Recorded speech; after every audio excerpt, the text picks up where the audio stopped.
Peyğəmbərdən soruşdular ki, ya Resulallah, Allahın yanında ən sevimli bəndə kimdir? Sizcə nə dedi? Dedi, gecə namazı qılan, dedi, günə filan qədər Quran oxuyan, bunları demədi. Dedi, Allah yanında ən sevimli bəndə insanlara çox fayda verəndir.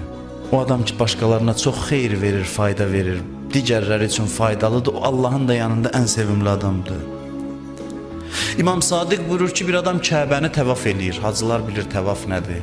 7 dənə şoutdan ibarətdir. Bir dövrəsi bir şout sayılır.